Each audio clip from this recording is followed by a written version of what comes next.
안녕하세요. 책 읽는 문학관 여운입니다. 오늘 소개해드릴 작품은 알베르 까뮈의 이방인입니다. 이방인은 알베르 까뮈가 구상한 부조리극의 3부작 중 하나이자 그가 쓴 최초의 소설로 1942년 출간 당시부터 엄청난 호평을 받았으며 제2차 세계대전 이후 최대의 걸작이라는 극찬을 받았습니다. 이방인은 작품 그 자체로 보나 20세기 서사 형식의 역사에서 보나 독보적인 위치에 있는 작품이라고 여겨지는데요.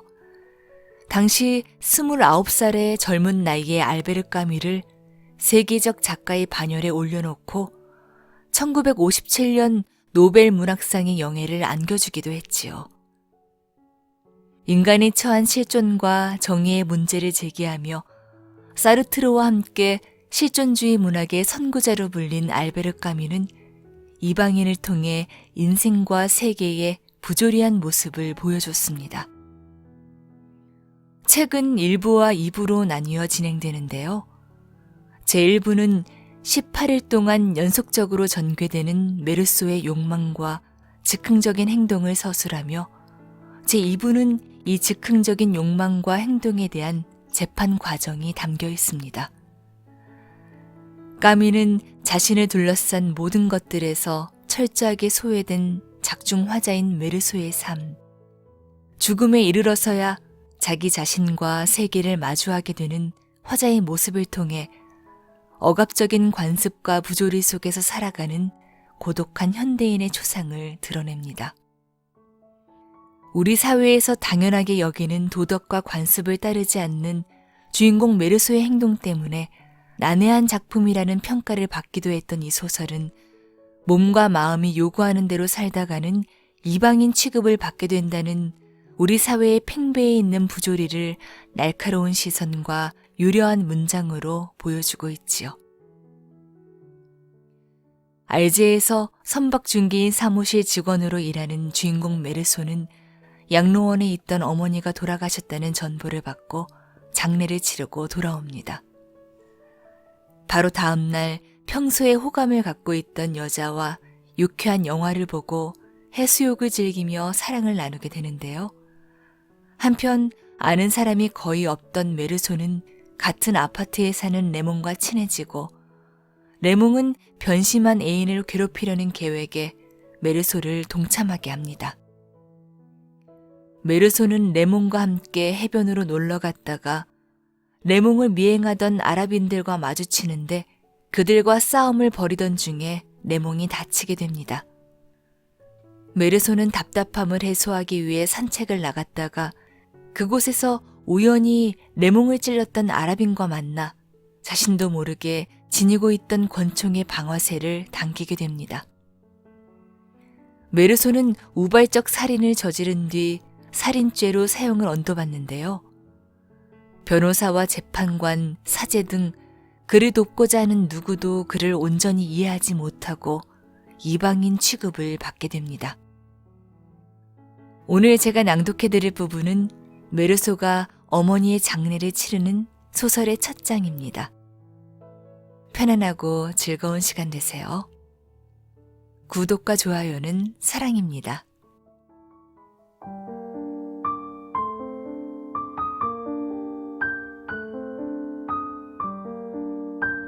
이방인 알베르 까뮈 지음 베스트 트랜스 옮김 발행 더 클래식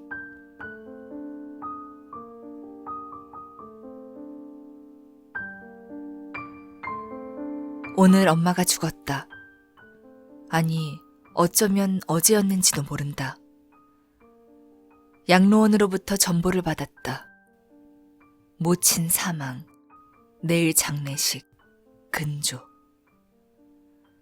이것만으로는 알 도리가 없으니 아마 어제였는지 모르겠다. 양로원은 알제에서 약 80km 떨어진 마렌고에 있는데 2시간 버스를 타면 어두워지기 전에 도착할 수 있을 테고 그러면 밤샘을 한 뒤 내일 저녁에는 돌아올 수 있을 것이다. 나는 사장에게 이틀 휴가를 신청했다. 뚜렷한 이유가 있는지라 거절할 수는 없지만 좋아하는 눈치는 아니었다. 그건 제 탓이 아닙니다. 이 말을 하고 보니 괜히 했다는 생각이 들었다. 사장은 아무 말도 하지 않았다. 내가 변명할 게 아니라 오히려 그가 나를 위로해줘야 할 일이었다. 아마 이틀 뒤 내가 상복을 입고 있는 걸 보면 뭐라고 하겠지. 지금은 어찌 보면 엄마가 죽지 않은 것이나 다를 바 없는 상태다. 하지만 장례를 치르고 나면 비로소 그것이 확정적인 사실로 다가와 공식적인 예의를 갖추게 될 것이다. 나는 2시 버스를 탔다. 날씨가 무척 더웠다. 늘 하던 대로 셀레스틴의 식당에서 점심을 먹었는데 모두들 나를 동정해서 슬퍼해 주었다. 어머니란 특별한 존재라오. 셀레스틴은 내게 이런 말까지 건넸다. 식당을 나올 때는 모두들 문까지 나와 배웅해 주었다. 나는 정신이 좀 멍해서 상복으로 갈아입는 것도 잊고 있다가 에마뉴엘의 집에 들러 검은 넥타이와 상장을 빌렸다. 에마뉴엘은 몇 달 전에 삼촌의 상을 치렀던 것이다. 버스를 놓치지 않으려고 뛰었다. 그처럼 서둘러 뛰었던 데다가 흔들리는 버스, 휘발유 냄새, 하늘과 도로에서 번쩍이는 햇빛, 이 모든 것 때문에 나는 깜빡 잠이 든 모양이었다. 양로원으로 가는 동안 내내 잤다. 눈을 뜨니 어떤 군인의 어깨에 기대고 있었다. 그가 웃으며 멀리서 오는 거냐고 물었는데 별로 말하고 싶지 않아서 네라고만 대답했다. 양로원은 마을에서 2km쯤 떨어져 있었다. 나는 그곳까지 걸어갔다. 곧장 엄마를 만나려고 하자 관리인이 원장을 먼저 만나야 한다고 말했다. 원장이 바쁜 탓에 나는 조금 기다려야 했다. 기다리는 동안 관리인이 줄곧 말을 건넸다. 드디어 원장실로 안내되었는데 원장은 키가 작은 노인으로 레지옹 도네르 훈장을 달고 있었다. 그가 맑은 눈으로 나를 보더니 손을 내밀었다. 손을 너무 오래 잡고 있어서 나는 손을 어떻게 빼야 할지 난감했다. 원장은 서류처를 뒤적였다. 메르소 부인은 3년 전에 이곳으로 오셨군요. 의지할 사람이라고는 당신밖에 없었네요. 원장이 책망하는 것 같아서 나는 그에게 사정을 이야기했다. 그는 내 말을 막았다.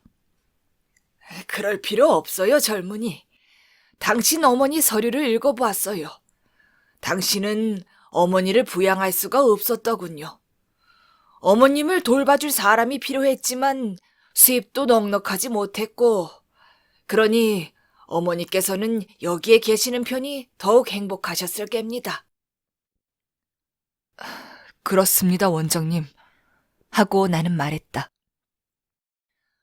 어머니는 이곳에서 또래 친구들과 잘 어울리셨어요. 친구분들과는 옛 이야기를 나눌 수도 있으니 재미있게 지낼 수 있지만 당신과 살았더라면 아무래도 세대가 달라서 적적하셨을 거예요. 그건 사실이었다. 엄마는 집에 있을 때 아무 말도 없이 그저 나를 바라보는 것으로 하루를 다 보내곤 했다. 양로원에 오고 처음 며칠은 자주 울었는데 그건 습관 때문이었다. 아마 몇 달이 지나 집에 다시 데려온다고 했으면 그때도 역시 습관 때문에 울었을 것이다. 내가 마지막 해에 이곳에 발길이 뜸했던 것은 그런 이유도 조금 있었다. 물론 정류장까지 가서 표를 사고 2시간 동안 버스를 타는 것도 귀찮고 일요일 하루를 몽땅 포기해야 한다는 것도 한 몫을 하긴 했다. 원장이 다시 이야기를 시작했지만 나는 대충 흘려들었다. 그 어머님이 보고 싶으실 테지요? 대답 없이 일어나 그의 뒤를 따랐다. 계단에서 원장이 말을 이었다. 조그만 빈소로 어머니를 모셨습니다. 다른 사람들이 놀라는 일이 없도록 하기 위해서랍니다. 누군가 돌아가실 때마다 양로원에 계시는 다른 분들이 2, 3일 동안 신경이 날카로워지시거든요. 우리는 노인들이 작게 무리를 지어 이야기를 나누고 있는 안뜰을 통과해서 갔다. 그들은 말을 멈추었다가 우리가 지나가자마자 다시 이야기를 시작했다. 마치 앵무새들이 낮게 제잘거리는 것 같았다. 작은 건물 입구에 다다르자 원장이 멈춰섰다. 메르소 씨, 그럼 저는 가보겠습니다. 볼 일이 있으면 언제든 사무실로 연락 주십시오. 장례식은 내일 아침 10시입니다. 밤샘 하실 걸 고려해서 그리 정했습니다. 마지막으로 한 말씀 드리자면, 당신 어머니께서 가끔 친구분들께 장례식은 종교 의례에 따라 행했으면 좋겠다고 하셨답니다. 거기에 따른 준비는 모두 해놓았습니다. 다만 미리 알려드려야 할 것 같아서요. 나는 원장에게 고맙다고 했다. 엄마는 무신론자는 아니었지만 그렇다고 종교를 깊이 생각한 적도 없었다. 나는 안으로 들어갔다. 천장에 유리창이 달려있고 벽에는 흰 석회칠을 한 방이라서 무척 밝았다. 의자 몇 개와 십자 모양 버팀대들이 보였다. 방 한가운데 놓인 2개의 틀 위에 뚜껑이 덮인 관이 있었다. 호두기름을 칠한 판자 위에 대충 박은 나사못이 도드라져 번쩍거렸다. 관 옆에는 하얀 블라우스를 입고 머리에 진한 빛깔 머릿수건을 쓴 아랍인 간호사가 있었다. 그때 관리인이 뒤따라 들어왔다. 뛰어온 모양이었다. 입간을 했습니다만 보실 수 있도록 못을 뽑아드리겠습니다. 그가 조금 더듬거리며 관 가까이 가려고 하기에 내가 말렸다. 그가 내게 말했다. 안 보시려고요? 내가 대답했다. 네, 그만두죠. 그가 아무 말도 하지 않아 어색해졌다. 괜한 말을 했구나 싶었다. 왜 안 보시려는 겁니까? 잠시 뒤에 그가 물었지만 나무란다기보다는 이유를 알고 싶은 모양이었다. 잘 모르겠습니다. 그가 흰 수염을 만지작거리며 나를 보지도 않고 대꾸했다. 하긴 그럴 수도 있지요. 그의 반짝거리는 푸른 눈은 아름다웠고 얼굴빛이 조금 붉었다. 그는 내게 의자를 하나 밀어 권하면서 자기도 조금 떨어진 뒤쪽에 앉았다. 간호사가 일어서서 문 쪽으로 갔다. 그때 관리인이 말했다. 종기가 나서 저래요. 나는 무슨 말인지 몰라서 간호사를 쳐다보았다. 그녀는 눈 밑에서 머리까지 온통 붕대로 감고 있었다. 코 언저리에도 붕대가 편편하게 되어져 있었다. 얼굴이 온통 흰 붕대 투성이었다. 간호사가 나가자 관리인이 말했다. 혼자 계시도록 저도 나가보겠습니다. 내가 어떤 몸짓을 보였는지 모르겠지만 그는 나가지 않고 내 뒤에 그냥 서 있었다. 등 뒤에 누군가 서 있다는 게 몹시 거북했다. 방 안에는 아름다운 노을이 가득 들어찼다. 말벌 2마리가 유리창에 부딪히며 붕붕댔다. 졸음이 몰려왔다. 여기 오래 계셨어요. 나는 고개를 돌리지도 않고 관리인에게 말을 걸었다. 5년 됐습니다. 그는 마치 내 질문을 기다리고 있었다는 듯 바로 대답했다. 그러고는 수다스럽게 이야기를 늘어놓았다. 누군가 그에게 마렌고의 양로원에서 관리인으로 일생을 마치게 될 것이라고 했다면 그는 아마 무척 놀랐을 것이다. 그는 64살이었고 파리 태생이라고 했다. 그때 내가 그의 이야기를 가로막고 물었다. 아, 여기 분이 아니시군요. 그리고 그가 나를 원장실로 데려가기 전에 엄마 이야기를 했던 걸 기억해냈다. 그는 내게 산이 없는 평지에서는, 게다가 이 지방처럼 날씨가 무더운 곳에서는 서둘러 매장해야 한다고 했었다. 자기는 파리에 살았으며 파리는 좀처럼 잊히지 않는다는 말한 것도 그때였다. 파리에서는 사흘씩이나 시체를 묻지 않고 두는 경우가 있지만 여기서는 그럴 시간이 없으며 실감을 느끼기도 전에 벌써 연구차를 따라가야 한다는 것이었다. 그때 그의 아내가 그에게 면박을 주었다. 그만해요. 그런 얘기를 이분께 뭐하러 하는 거예요? 그는 얼굴을 붉히며 사과를 했다. 나는 그들 중간에서 아니에요. 정말 괜찮습니다. 하고 말했다. 관리인 이야기가 재미도 있었고 또 그 말이 맞다고 생각했다. 관리인은 조그만 영안실에서 그가 극빈자로 양로원에 들어온 것이며 아직은 건강하다고 스스로 믿기 때문에 관리인 자리를 맡기로 했다고 말해주었다. 나는 그에게 결국 그도 수용된 사람들의 한 사람이 아니냐고 지적했는데 그는 아니라고 했다. 나는 그가 양로원에 있는 사람들을 그들이나 혹은 저 사람들 또는 가끔 늙은이들이라고 지칭하는 것을 듣고 놀랐다.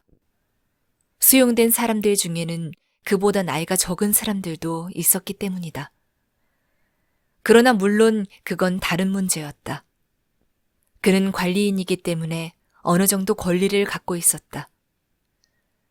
그때 간호사가 들어왔고 주위도 어둑했다. 순식간에 밤이 유리창 위로 짙게 깔렸다. 관리인이 스위치를 올렸을 때 벼랑간 쏟아지는 불빛 때문에 눈이 부셔서 오히려 앞이 캄캄해졌다. 그가 식당에 가서 밥을 먹으라고 했으나 나는 배가 고프지 않다고 말했다. 그랬더니 그가 밀크커피 한 잔을 가져오겠다고 하기에 밀크커피를 좋아하는 나는 그러라고 했다. 조금 있다가 그가 쟁반을 들고 돌아왔다. 나는 커피를 마셨다. 그런 뒤에 담배 생각이 났는데 엄마 시신 앞에서 피워도 좋을지 망설여졌다. 가만히 생각해보니 그다지 거리낄 것도 없어서 관리인에게도 담배를 한 대 권하고 둘이서 함께 피웠다. 그가 문득 말을 꺼냈다. 그런데 말씀입니다. 어머니 친구분들이 밤샘을 하러 오실 거예요. 그게 관습이거든요. 의자하고 블랙커피를 좀 준비해야겠습니다. 나는 벽에 반사되는 불빛으로 피로를 느낄 지경이어서 전등 여러 개 중에서 하나를 끌 수 없느냐고 물었다. 관리인은 전기시설 문제로 다 켜든지 다 끄든지 할 수밖에 없어서 하나를 끄긴 어렵다고 말했다. 그 뒤로는 나는 그에게 관심을 갖지 않았다. 그는 나갔다가 들어와 의자를 몇 개 늘어놓고 의자 한 개에는 커피 주전자와 찻잔들을 포개놓았다. 준비가 끝났는지 엄마 시신 건너편으로 가더니 나와 마주보는 자리에 앉았다. 간호사도 방 안쪽에 등을 돌린 채 앉아 있었다. 무엇을 하는지 보이지는 않았지만 팔을 움직이는 모양으로는 뜨개질을 하는 것 같았다. 방 안은 따뜻하고 커피를 마신 덕분에 몸도 덮여지고 열어놓은 문으로 밤과 꽃냄새가 흘러들어왔다.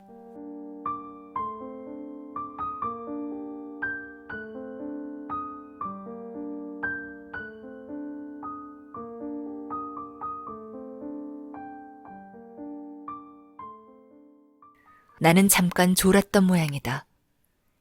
희미하게 스치는 소리에 잠이 깼다. 눈을 감고 있었기 때문에 방 안을 밝힌 빛이 눈부셨다. 물체와 모서리들, 모든 곡선들이 하나하나 눈이 아플 지경으로 또렷하게 드러났다. 그때 엄마의 양로원 친구들이 들어왔다. 모두 10명이 조금 넘을 것 같았는데 아무 말도 없이 그 빗속을 걸어 살며시 들어와 의자 삐걱대는 소리도 하나 내지 않은 채 앉았다. 나는 사람을 처음 보는 것처럼 그들을 자세히 보았는데 그들의 얼굴, 옷차림 등 사소한 하나하나가 모두 내 눈에 보였다. 그런데 그들은 하도 조용해서 진짜 사람이라고 믿기 어려울 정도였다. 여자들은 거의 모두 앞치마를 두르고 허리를 끈으로 졸라맨 차림이라 볼록 나온 배가 더 도드라져 보였다. 늙은 여자들의 배가 그렇게 나올 수 있다는 것을 처음 알았다. 남자들은 대부분 모두 몹시 말랐고 지팡이를 짚고 있었다. 눈은 안 보이는데 온통 주름살로 덮인 얼굴 한가운데 광채 없는 빛이 보여서 놀랐다. 그들은 대부분 이가 다 빠진 입안으로 입술이 말려 들어간 모습이었는데 앉을 때 어색하게 머리를 숙이는 것이 내게 인사를 하기 위한 것인지 아니면 그들의 버릇인지 분간하기 어려웠다. 아마도 인사를 하려던 것이었지 싶다. 그들 모두가 관리인을 둘러싼 채 나와 마주 앉아 고개를 꾸벅거리고 있다는 것을 알아차린 순간 나는 그들이 나를 심판하러 온 게 아닐까 하는 어처구니 없는 생각이 들었다. 잠시 뒤 둘째 줄에 앉아 잘 보이지 않는 한 여자가 작은 소리를 내며 규칙적으로 울었다. 나는 그녀가 울음을 그치지 않을 것 같았는데 다른 사람에게는 들리지도 않는 모양이었다. 그들은 기운 없이 우울한 얼굴로 묵묵히 앉아있기만 했다. 모두들 한결같이 관이나 지팡이, 눈에 띄는 모든 것 중에 한 가지를 뚫어져라 바라보기만 했다. 여자는 여전히 울었고 그녀를 알지 못하는 나는 조금 당황스러웠다. 울음소리를 그만 듣고 싶었지만 그렇다고 그런 말을 할 수도 없었다. 관리인이 그녀에게 다가가 무슨 말을 건넸지만 그녀는 머리를 가로저으면서 뭐라 중얼거리더니 또 규칙적인 울음소리를 냈다. 그때 관리인이 내 옆으로 다가와 앉았다. 한참 동안을 그렇게 앉아있기만 하더니 내 얼굴은 보지도 않고 말을 걸어왔다. 저분은 어머님하고 꽤 친하게 지내셨어요. 여기서 딱 하나 있는 친구였는데 이제 자기는 친구가 하나도 없는 신세가 되었다는군요. 우리는 오랫동안 그렇게 앉아 있었다. 여자의 한숨소리와 흐느낌도 조금씩 줄어들었다. 그녀는 잠시 코를 훌쩍이더니 마침내 울음을 그쳤다. 더 이상 졸리지는 않았지만 나는 피곤했고 허리도 아팠다. 이 많은 사람들의 침묵이 이제 고통스럽게 느껴졌다. 가끔씩 괴상한 소리가 들렸는데 그게 무슨 소리인지 알 수가 없었다. 그러다가 나는 그 소리가 몇몇 노인들이 볼 안쪽을 빨아서 내는 야릇한 소리라는 것을 알게 되었다. 그들 스스로는 모두들 각자의 깊은 생각에 잠겨 그런 소리를 내는지도 알아차리지 못하는 것 같았다. 나는 그들 앞에 누워있는 시신도 그들 눈에는 아무런 의미를 주지 못한다는 인상을 받았다. 하지만 나중에 생각해보니 그건 잘못 받은 느낌인 것 같았다. 관리인이 우리들에게 커피를 따라주었다. 그 다음에는 무슨 일이 있었는지 기억이 나지 않는다. 밤이 지나갔고 어느 순간 눈을 떴을 때 노인들이 서로 기대에 잠들어 있는 것을 본 기억은 어렴풋이 난다. 하지만 단 한 사람만이 지팡이를 마주잡은 손등 위에 턱을 꿰고 앉아 내가 깨어나기를 기다리는 것처럼 나를 뚫어지게 쳐다보고 있었다. 그러고 나서 나는 다시 잠이 들었다가 허리가 너무 아파서 눈을 떴다. 유리창으로 날이 밝아오는 게 보였다. 잠시 뒤에 노인 한 사람이 깨어 심한 기침을 해댔다. 그는 커다란 체크무늬 손수건에 가래를 뱉어냈는데 마치 속을 모두 비틀어 짜는 듯했다. 그 때문에 다른 사람들이 잠에서 깼다. 관리인은 그들에게 갈 시간이 되었다고 알려주었다. 불편하게 밤을 샌 탓에 잿빛이 된 얼굴로 그들이 일어섰다. 방문을 나서면서 매우 놀랍게도 그들은 모두 내 손을 잡고 악수를 했다. 서로 말 한마디 주고받지 않았지만 마치 지난밤이 우리들의 친밀감을 두텁게 만든 것 같았다. 나는 피곤했다. 관리인이 자기 방에 데려다 주어 간단한 세수를 했다. 그리고 또 밀크 커피를 마셨는데 무척 맛있었다. 밖으로 나왔을 때에는 해가 떠올라 있었다. 바다와 마렌고 사이를 가로막은 언덕들 위로 하늘빛이 불그스름했다.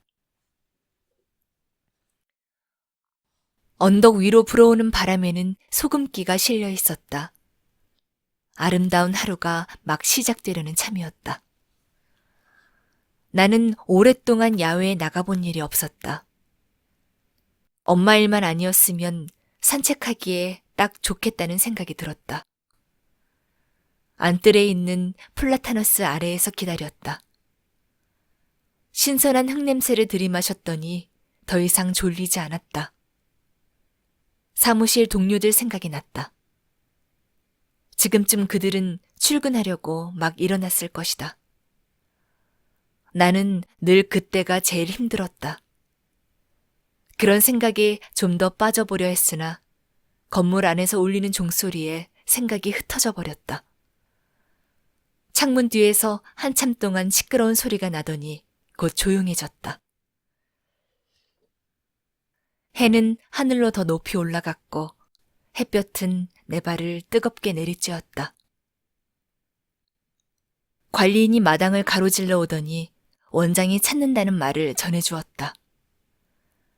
나는 원장실로 가서 몇 가지 서류에 시키는 대로 서명을 했다. 원장은 줄무늬 바지에 검은 상복을 입고 있었다. 장의사에서 방금 사람들이 도착했답니다. 관뚜껑을 닫으려는데 그 전에 어머님을 마지막으로 보셔야지요. 원장은 수화기를 들고 내게 말했다. 내가 안 보겠다고 하자 그가 목소리를 낮춰 수화기에 대고 명령을 내렸다. 비자크, 사람들에게 일을 시작하라고 하게. 그런 뒤에 원장은 자기도 장례식에 참석한다는 말을 했고 나는 고맙다고 대답했다. 그는 자기 책상 위에 걸터 앉아 짧은 다리를 포겠다. 그는 장례식에 자신과 나 그리고 담당 간호사만이 참석할 것이라고 했다. 원칙상으로 수용된 사람들은 장례식에 참석할 수 없으며 다만 밤샘 하는 것만 허용된다는 것도 말해주었다. 그건 인정상의 문제거든요. 그가 이번에는 특별히 엄마와 절친한 사이였던 남자친구 토마 페레라는 노인이 장지까지 따라가는 것을 허락했다고 말했다. 조금 유치한 감정입니다만 그 사람과 당신 어머니는 거의 붙어 있다시피 했거든요.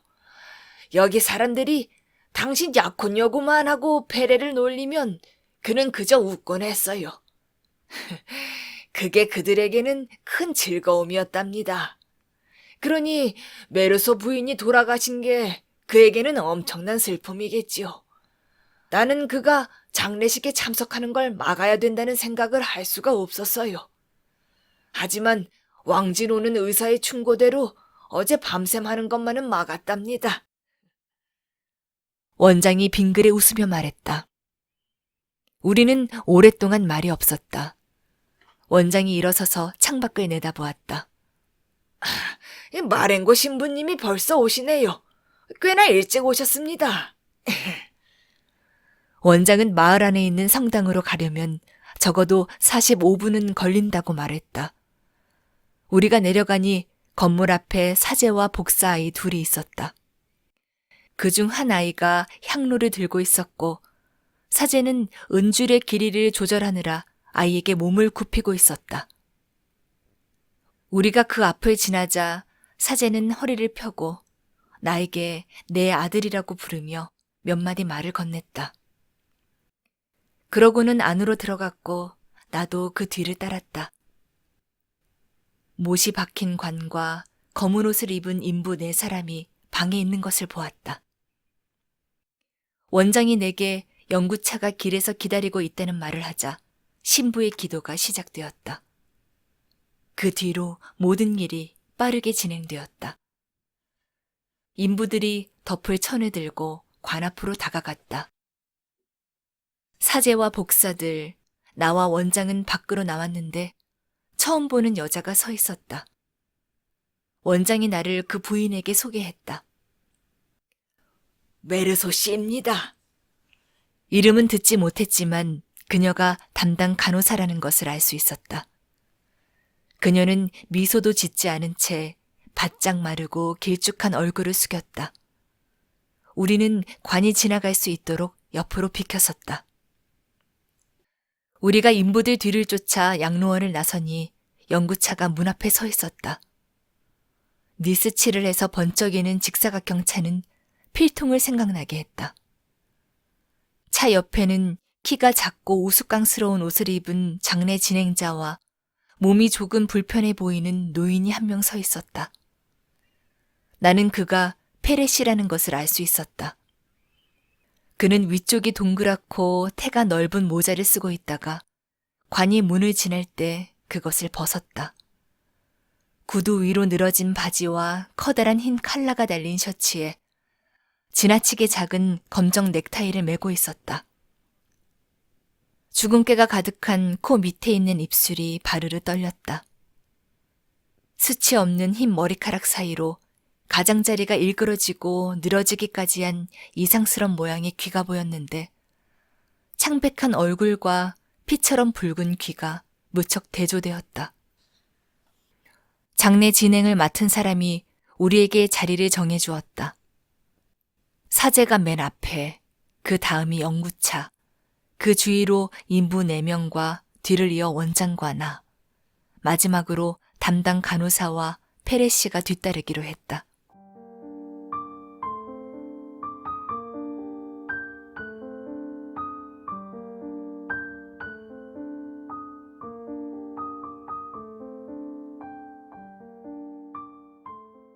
하늘에는 벌써 햇빛이 가득했다. 그것이 땅으로 내려앉자 더위가 기승을 부렸다. 이유는 몰랐으나 우리는 출발하기 전에 상당히 오랫동안 기다렸다. 검은 상복을 입은 터라 몹시 더웠다. 모자를 쓰고 있던 노인도 다시 모자를 벗었다. 고개를 돌려 그를 보고 있는데 원장이 내게 말했다. 저녁이 되면 어머니와 페레 씨는 간호사를 대동하고 자주 마을까지 산책을 했다는 것이다. 나는 주위에 있는 벌판을 바라보았다. 하늘에 닿을 듯 줄지어 선 삼나무들과 붉고 푸른 대지, 드문드문 보이는 집들을 보니 어머니의 마음을 이해할 것 같았다. 이 고장에서 보내는 저녁은 우울한 휴식 시간과 같았을 것이다. 하지만 오늘은 풍경을 움찔하게 만들며 넘쳐나는 햇빛 때문에 비인간적이고 사람의 길을 꺾어놓는 분위기를 풍겼다. 페레 씨가 다리를 약간 절름거린다는 것도 우리가 걷기 시작했을 때야 알게 되었다. 연구차 속도가 점점 빨라지자 영감이 자꾸 뒤로 처졌다. 연구차 곁을 따라가던 인부 한 명도 뒤로 처져 나와 나란히 걸었다. 나는 태양이 빠른 속도로 솟아오르는 것을 보고 놀랐다. 벌써 오래전부터 벌판에서 윙윙대는 벌레 소리와 풀잎이 바스락대는 소리가 소란스럽게 들리고 있는 것을 알아차렸다. 뺨 위로 땀이 흘러내렸다. 나는 모자가 없어서 손수건으로 부채질을 했다. 그때 인부 한 명이 내게 뭐라고 말을 하면서 오른손으로는 모자 차양을 들어 올리고 왼손으로는 손수건으로 이마를 닦았다. 뭐라 하셨나요? 그가 하늘을 가리키며 말했다. 무던히 내리쬐다고 했습니다. 나는 네 하고 대답했다. 저분이 어머니신가요? 조금 뒤에 그가 다시 물었다. 역시 네 하고 대답했다. 연세가 어떻게 되시는데요? 나는 정확한 나이를 몰라서 꽤 되셨습니다 하고만 대꾸했다. 그러고 나서 그는 말을 하지 않았다. 뒤를 돌아보니 페레 씨가 한 50m 정도 뒤처져 따라오고 있었다. 나는 원장을 바라보니 불필요한 동작 없이 아주 점잖게 걷고 있었다. 이마 위로 땀이 맺혔지만 닦을 생각도 하지 않았다. 내가 보기엔 장내 행렬이 조금 빠른 듯했다. 주위는 한결같이 햇빛이 흘러 넘쳐서 눈부시게 빛나는 벌판이 있을 뿐이고 햇볕은 도저히 참을 수 없이 뜨거웠다. 그러다가 어느새 최근에 새로 포장한 길로 들어섰는데 아스팔트가 햇볕을 받아 녹아서 흐물흐물했다. 발이 푹푹 빠졌다. 아스팔트가 벌어지면서 진득한 콜타르가 번쩍거렸다. 연구차 위로 보이는 운전사의 모자는 마치 이 진창에서 빚어서 굳힌 것처럼 보였다. 푸르고 흰 하늘과 갈라진 아스팔트에 끈적이는 검은색. 사람들이 입은 상복에서 뿜어져 나오는 흐릿한 검은색. 니스칠한 연구차의 검은색 등 단조롭기만 한 색깔들 사이에서 나는 머리가 좀 어지러웠다. 햇빛과 가죽 냄새, 니스 냄새, 연구차에서 풍기는 말똥 냄새, 향 냄새, 부족한 잠으로 인한 피로감, 그런 모든 것이 내 눈과 머리를 어지럽게 만들었다. 다시 한번 뒤로 돌아보았다. 무더위 속에서 페레 영감이 까마득히 멀리 보이더니 이내 보이지 않았다. 찾아보니 그가 도로에서 벗어나 들판을 가로질러 가는 게 보였다. 조금 더 가면 길이 구부러져 있으며 그래서 이 지역을 잘 아는 페레가 우리와 보조를 맞추기 위해 지름길로 가고 있다는 것을 깨달았다. 길이 구부러진 곳에서 그는 우리와 만났지만 금세 또 보이지 않았다. 그는 다시 벌판을 가로질러 갔는데 그렇게 여러 차례 되풀이했다. 나는 관자놀이에서 피가 뛰는 것을 느꼈다. 그 다음에는 모든 게 빠르고 확실하고 자연스럽게 흘러가서 내 기억에 남는 게 없다. 다만 한 가지, 마을 어귀에서 담당 간호사가 내게 했던 말은 기억이 난다. 천천히 가면 일사병에 걸릴 위험이 있거든요. 그렇다고 너무 빨리 걸어도 땀으로 흠뻑 젖으니 성당에 들어갔을 땐 오한이 날 수도 있답니다. 그녀는 얼굴과 어울리지 않게 매끄럽고 떨리는 특이한 목소리로 말했다. 그녀의 말이 옳았다. 달리 뾰족한 수가 없었다. 나는 지금까지 그날 본 몇몇 광경이 머릿속에 남아있다. 예를 들어 마을 근처에서 마지막으로 우리들을 따라잡았을 때의 페레의 얼굴인데 힘겨움과 신경질이 한데 섞인 눈물방울이 뺨 위에서 빛나고 있었다. 하지만 주름살 때문에 더 이상 흘러내리지는 않고 얼굴 위에 퍼졌다가 다시 한데 모이고 쭈글쭈글한 늙은 얼굴 위에 니스칠을 한 것처럼 번들거렸다. 그리고 성당과 거리에 서 있던 마을 사람들, 묘지 위에 붉은 제라늄들과 마치 관절이 해체된 인형처럼 페레가 기절한 일, 어머니 관 위로 굴러떨어지던 붉은 흙덩이, 그 속에 보이는 하얀 나무 뿌리들, 사람들과 목소리들, 마을과 어느 카페 앞에서 기다린 일, 쉬지 않고 붕붕대던 엔진 소리, 마침내 버스가 RG에 도착해서 빛의 둥지 속으로 돌아와 이제는 드러누워 12시간 동안 실컷 잠을 잘 수 있겠다고 생각했을 때의 내 기쁨들 같은 것들이 기억난다.